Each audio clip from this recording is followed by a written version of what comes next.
Seja bem-vindo ao nosso curso de Teologia Online. Começamos hoje o módulo Conhecendo a Bíblia.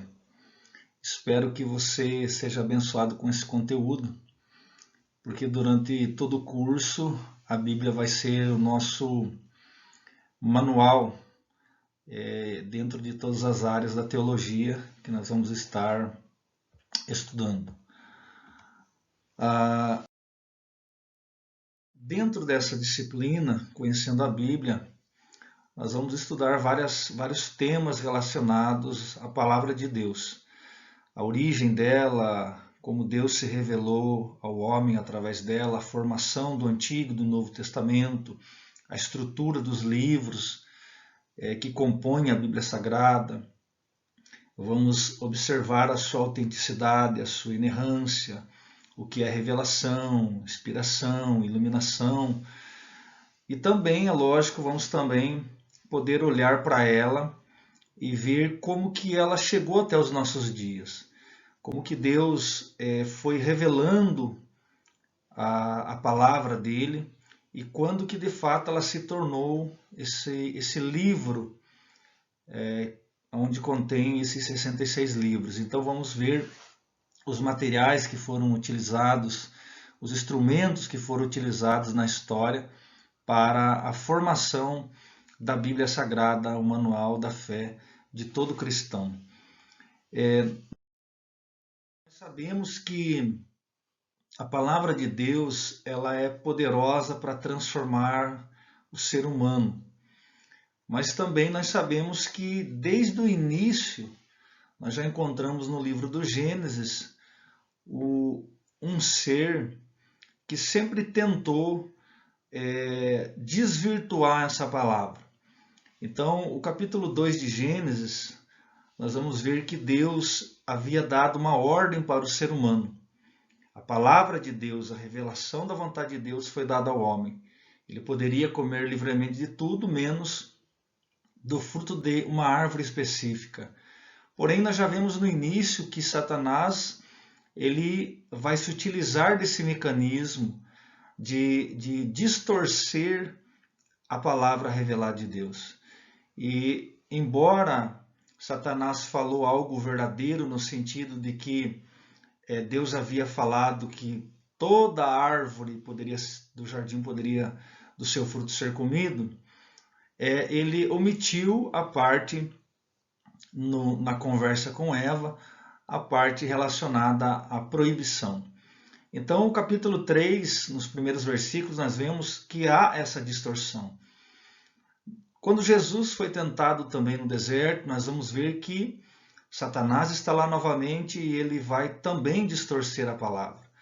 É bem verdade que o Salmo 91, verso 11 e 12, o qual Satanás vai citar para tentar Jesus numa possível, numa tentativa de se lançar daquele pináculo do templo, também foi de uma forma distorcida. E nós vemos que não é somente no início ou na tentação de Jesus no deserto, mas na história da humanidade nós vemos que Satanás tenta distorcer a palavra de Deus. E isso para ele é importante porque vai cumprir o propósito de manter o homem escravo na ignorância do verdadeiro evangelho, da verdadeira palavra de Deus. Ele mantém o homem aprisionado. Então, nós vemos que quando nós estudamos a Bíblia Sagrada e a palavra de Deus, ela se revela através da iluminação do Espírito Santo e temos então o entendimento dessa verdade. Então, nós temos hoje um grande problema, porque uma das estratégias mais usadas pelo nosso adversário é fazer com que o homem entenda errado a palavra de Deus. A palavra Bíblia, da qual hoje nós conhecemos e hoje as pessoas, ao ouvirem essa palavra, já sabem do que se trata, né? Essa palavra ela é derivada de uma palavra grega, biblion, que significa livro ou rolo. A expressão ela passou por várias mudanças até chegar em nossos dias, da forma como ela está. Essa palavra biblos no grego, do qual tem a origem a palavra Bíblia, ela era o nome de uma cidade famosa e que exportava muitos papiros. O papiro, nós vamos ver durante esse módulo, que foi um dos materiais utilizados para a escrita da palavra de Deus. Então, devido essa palavra, essa cidade ter o nome Biblos e ela ser uma exportadora, uma fabricante exportadora de papiros, esse nome Biblos foi absorvido depois pelos judeus de fala grega. Então, essa palavra ela vem para o grego como ta Bíblia, ou seja, os livros. Então, os judeus que falavam grego, até mesmo na época de Jesus, utilizavam essa expressão ta Bíblia no grego para se referir aos livros que eles acreditavam ser os livros inspirados pelo próprio Deus. Quando nós falamos desses livros, temos que entender que os judeus, na época de Jesus e antes da época de Jesus, tinham apenas aquilo que nós chamamos de Antigo Testamento. Não existia ainda o Novo Testamento. Então, posteriormente, nós vamos ver a igreja. A igreja vai usar essa expressão no grego ta Bíblia para se referir agora ao Antigo Testamento e ao Novo Testamento. Então, o nome Bíblia, se referindo à Escritura Sagrada, originalmente foi usado pela primeira vez por um homem chamado João Crisóstomo. Ele foi um arcebispo e um grande pregador da igreja na Idade Média, da igreja de Constantinopla, que hoje é a Turquia. Então, esse nome que hoje todo mundo conhece, né, Bíblia, ela tem uma história. Ela começa, né, com uma história lá mesmo antes de Jesus, na fala grega.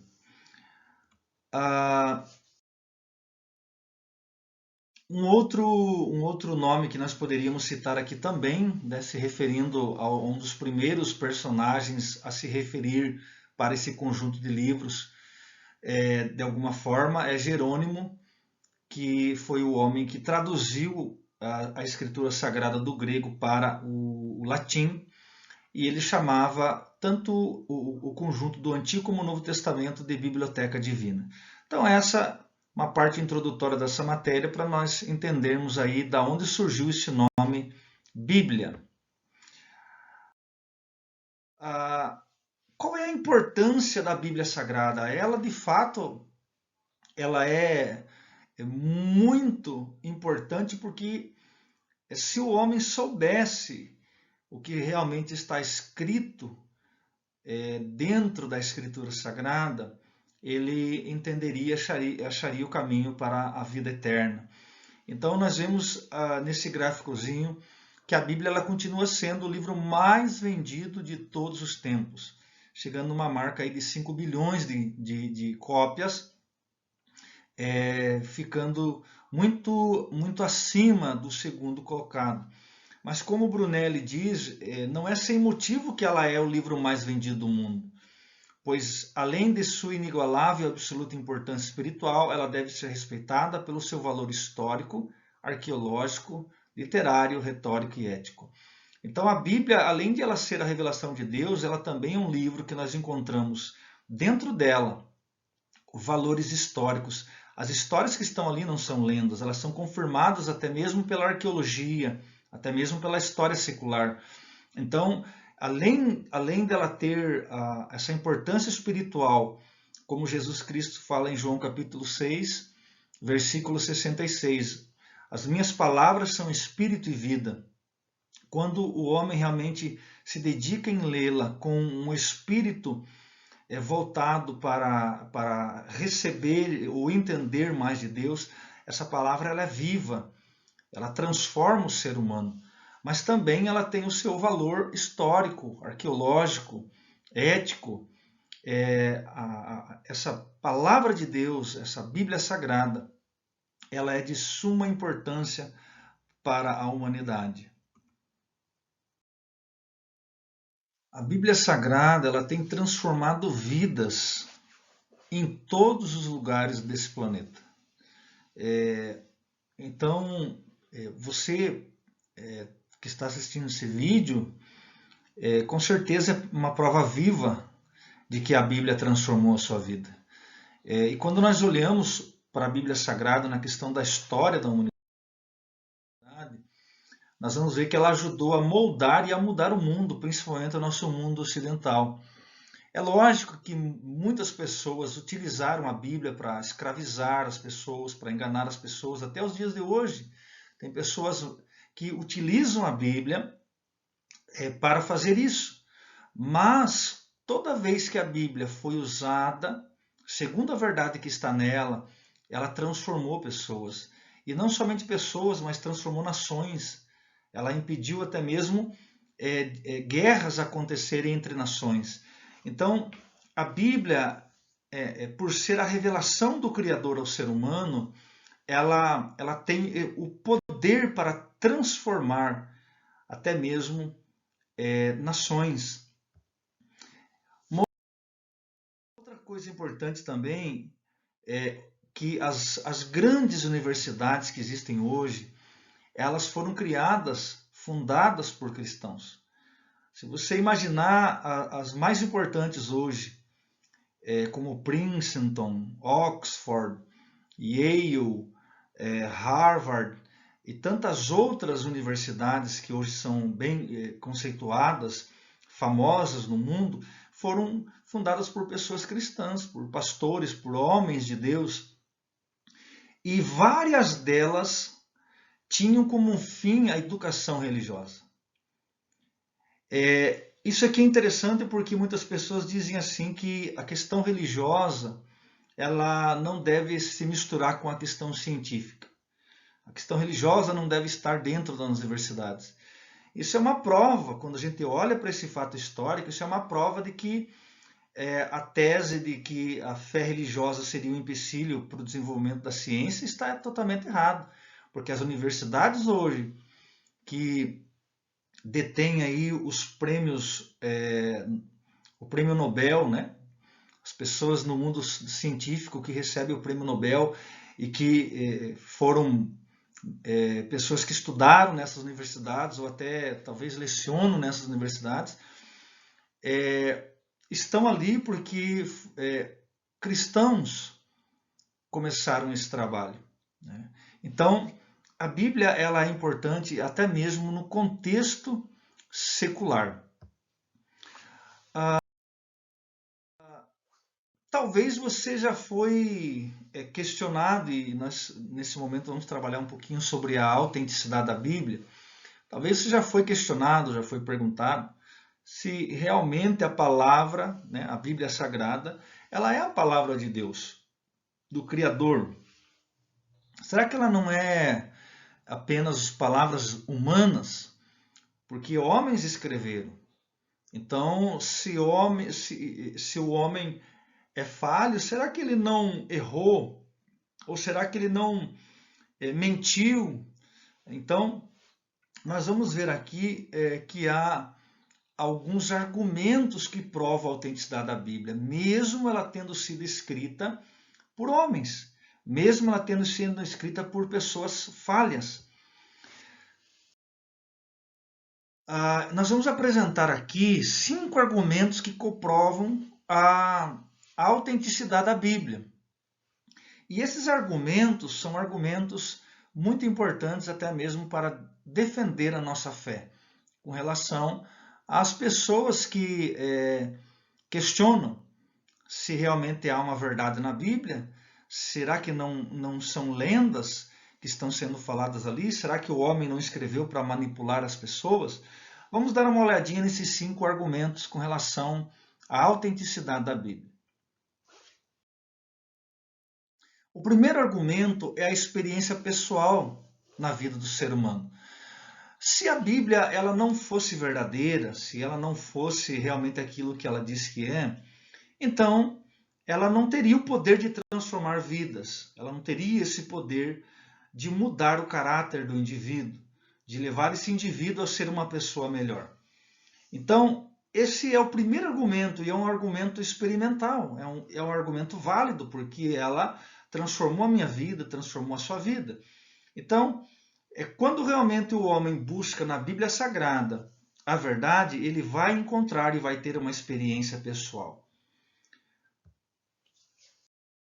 Temos aqui um segundo argumento, que são as provas científicas, que dentro principalmente da arqueologia, nós vamos descobrir que o que está escrito na Bíblia Sagrada, ela é verdadeira.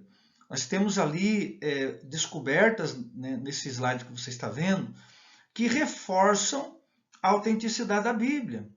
Nós encontramos ali pessoas, nomes de pessoas, guerras que aconteceram, que estão relatadas na Bíblia, mas que estão ali, que foram descobertas científicas através da arqueologia, que comprovam que o que a Bíblia estava dizendo realmente era verdadeiro.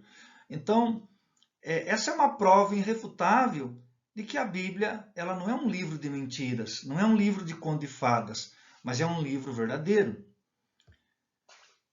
Temos um terceiro argumento, que são os sinais e prodígios que seguem a igreja. Jesus Cristo disse que aquele que crê nele faria os sinais e ainda faria maiores. Então, quando nós olhamos hoje para os sinais e prodígios que são feitos pela igreja autêntica e verdadeira, através do nome de Jesus e pelo poder do Espírito Santo, é uma prova irrefutável de que aquilo que Jesus disse, ele é verdadeiro. Se Jesus tivesse mentido, então isso não estaria acontecendo. E quando nós olhamos realmente com olhos buscando a questão da veracidade com relação a isso, nós vamos ver testemunhos de milagres, de maravilhas, que nem a ciência consegue explicar, porque é algo sobrenatural. Como um morto pode ressuscitar dentre os mortos? Isso cientificamente é impossível, mas houve relatos, principalmente recentes, no ministério do evangelista já falecido Reinhard Bonk, de pessoas que ressuscitaram depois de 3 dias de estarem mortos, atestados medicamente e clinicamente que estavam mortos. Então, isso são provas que refutam a ideia de que não há o sobrenatural de um Deus poderoso e criador de tudo. Temos o quarto argumento, são as profecias.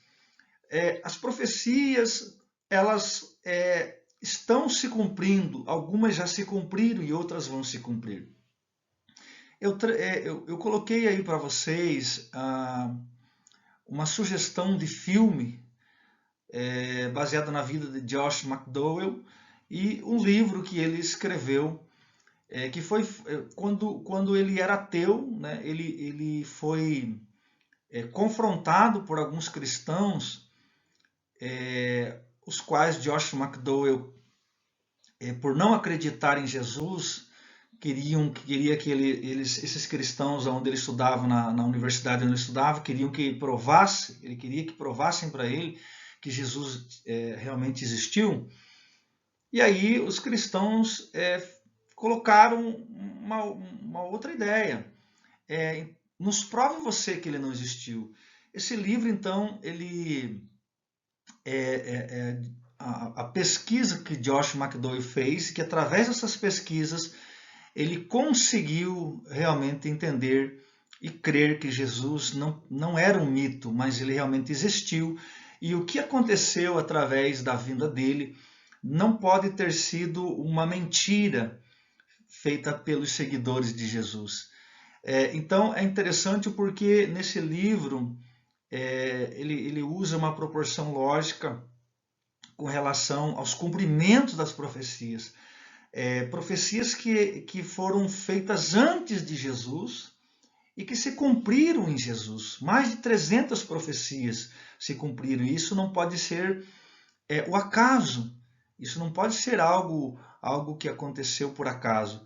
e então através disso Josh McDowell acaba se convertendo. Então essa é uma dica de um filme, de um livro que eu trago para vocês aí, porque as profecias elas estão se cumprindo e isso também autentica a palavra de Deus, a Bíblia Sagrada. Quando Israel voltou a ser uma nação em 1948, mais uma profecia se cumpriu e provando então que a Bíblia Sagrada é um livro autêntico.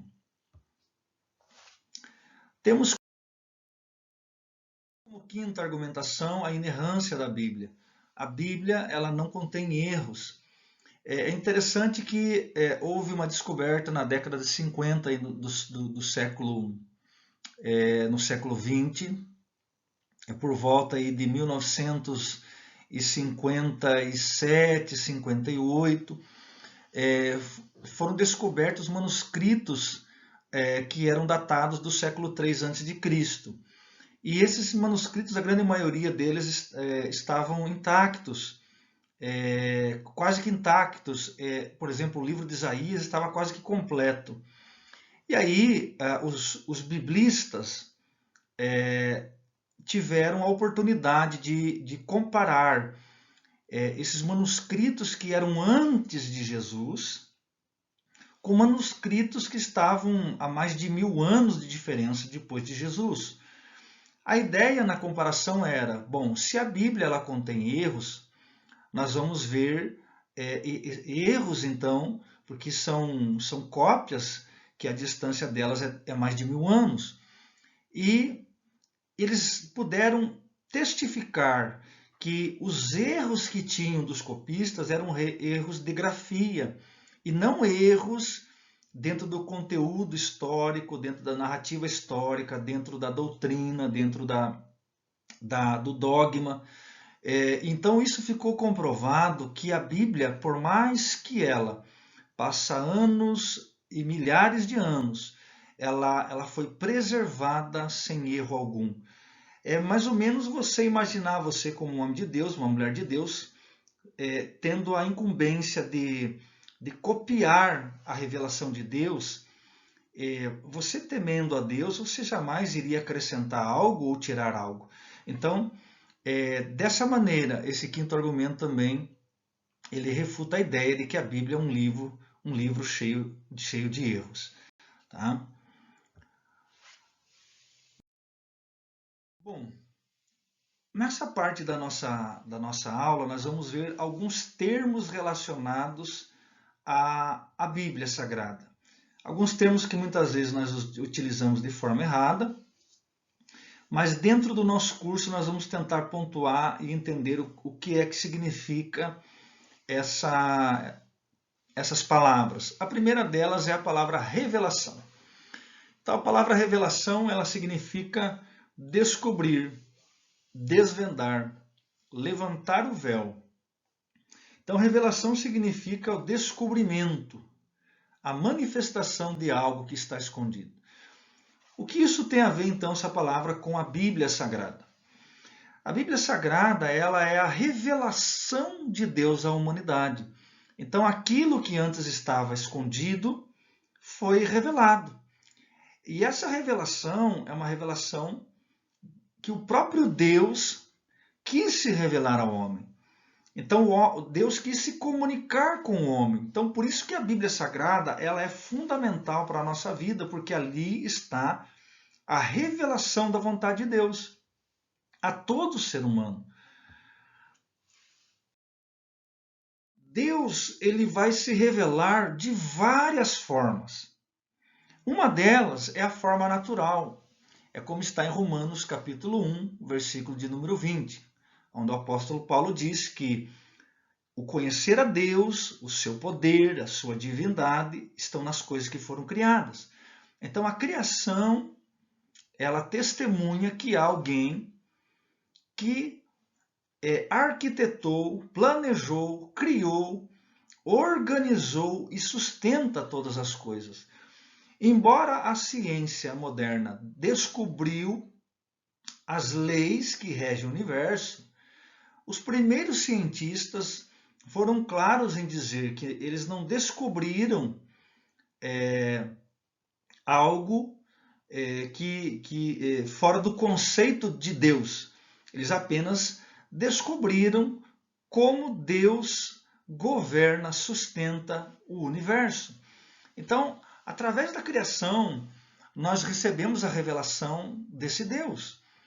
Também de forma interior, através da consciência. Romanos capítulo 2, a partir do versículo 12 até o 16, nós vamos encontrar um discurso de Paulo, e principalmente no versículo 15 e 16, nós vamos encontrar, talvez no versículo 14, 15 e 16, nós vamos encontrar Paulo falando sobre uma lei que está no homem, que é uma lei chamada lei da consciência. Também Deus se revelou de forma pessoal, através de várias manifestações, como por exemplo Gênesis 18, onde Deus fala com Abraão, Êxodo capítulo 19, a partir do 19, onde Deus se manifesta através daquela coluna de nuvem, através de anjos, para falar com Moisés, quando ele está no Monte da Transfiguração, em Mateus 17, ouve-se uma voz, esse é meu filho amado. Então, essas são formas pessoais de revelação de Deus, através de teofanias. Mas, principalmente, a revelação de Deus está na Bíblia Sagrada, no livro sagrado. Então, esses 66 livros nos permitem visualizar a revelação de Deus. E essa revelação é a revelação final de Deus ao homem. Hebreus capítulo 1, versículo 1, diz assim: antigamente os nossos pais foram, através dos profetas, receberam a revelação de Deus através dos profetas, porém nesses últimos dias, através do Filho. Então, a partir de Jesus, a revelação final de Deus ao homem, ela foi concluída. Isso não quer dizer que Deus não vai falar de forma pessoal com o homem, ou se manifestar também através de teofanias. Ele pode fazer isso. Hebreus 13:8 diz que ele é o mesmo ontem, hoje e eternamente. Porém, essas revelações sobrenaturais de Deus, elas não vão ir de forma contrária à revelação final dele através da Bíblia Sagrada. Então, toda e qualquer profecia, ela deve passar pelo crivo dessa revelação que é a palavra de Deus. 1 Tessalonicenses capítulo 5, versículo de número 20 e 21, diz assim: não despreze as profecias, porém examinai. Então, esse exame é só feito através da revelação final de Deus, que é a Bíblia Sagrada.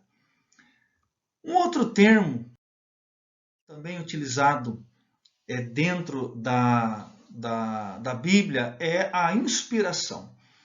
Eu vou ler um texto que está aqui, eu vou abrir aqui na tradução Almeida Corrigida Fiel, em uma das cartas do apóstolo Paulo a Timóteo. Nessa segunda carta de Paulo a Timóteo, no capítulo de número 3, versículo de número 16, diz assim: toda a escritura é divinamente inspirada e proveitosa para ensinar, para repreender, para corrigir, para instruir em justiça, para que o homem de Deus seja perfeito e perfeitamente instruído por toda a boa obra. 2 Timóteo, capítulo 3, versículo 16 e 17. Então, o termo inspiração, ele vem de uma palavra grega que quer dizer soprado por Deus. Então, é como se o Espírito Santo soprasse essas palavras dentro do homem. E o homem, então, sem perder a sua personalidade ou seu estilo próprio de escrita, ele vai escrever, então, essa revelação através da supervisão do Espírito Santo. Então, o Espírito Santo, ele inspira de dentro para fora o homem a escrever, e nessa escrita o autor bíblico ele não vai cometer erros. veja bem, nós não estamos falando dos copistas que vão, como eu falei anteriormente, errar, por exemplo, uma palavra na cópia. Nós estamos falando da inerrância através da inspiração. Também não podemos entender que o Espírito Santo está ditando a Escritura. Não. A inspiração é algo que é apenas a supervisão do Espírito Santo com relação à Escritura sagrada, ok?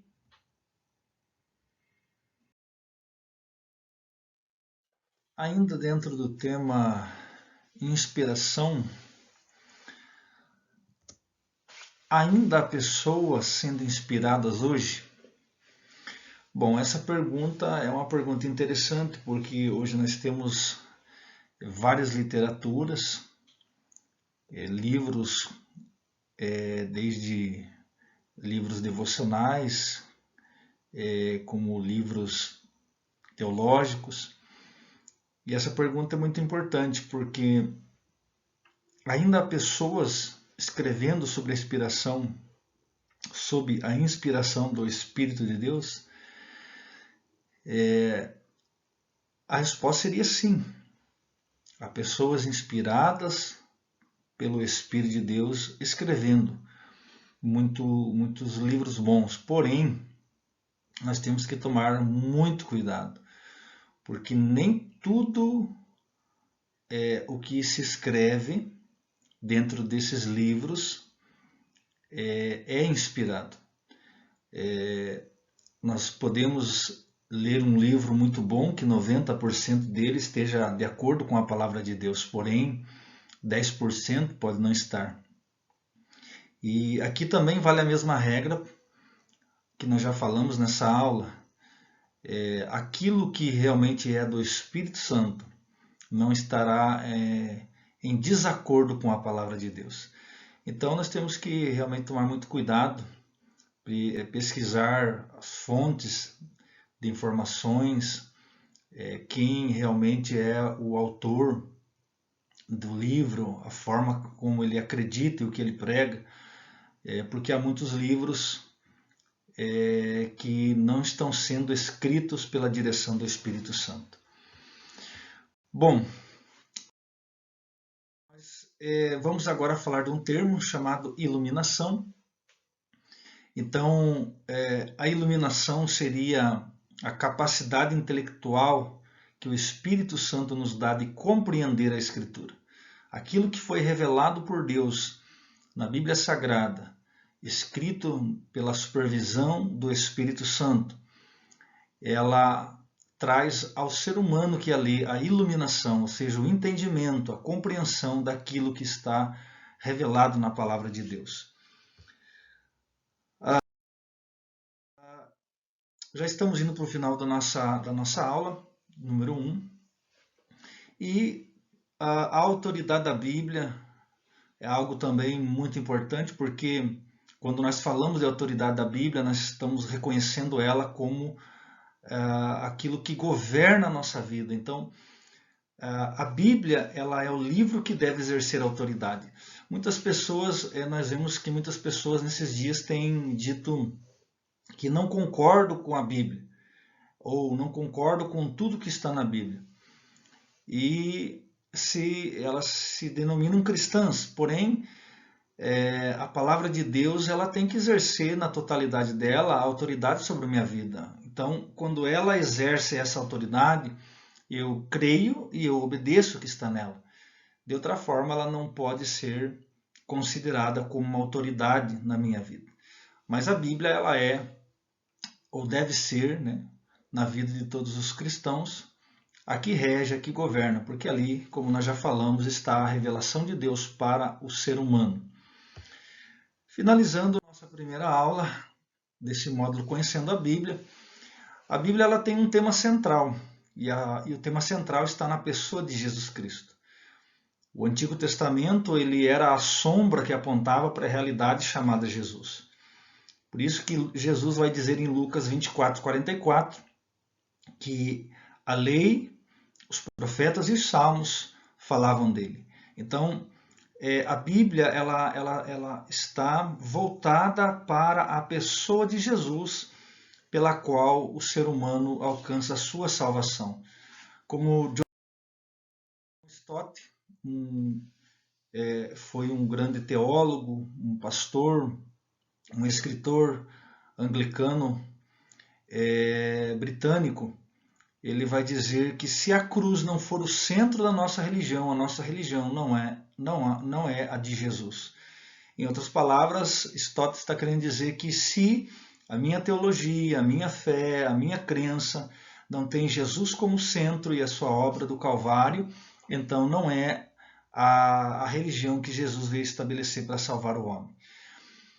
Bom, esse foi o nosso primeiro encontro, a nossa primeira aula. Nós estaremos na próxima aula, a aula de número 2, desse módulo Conhecendo a Bíblia, falando de alguns aspectos importantes com relação à estrutura da Palavra de Deus, os livros, as diferenças talvez encontradas nas Bíblias protestantes, católicas e também na Bíblia judaica. Que Deus abençoe a sua vida e até o nosso próximo encontro, se assim Deus permitir. Graça e paz a todos.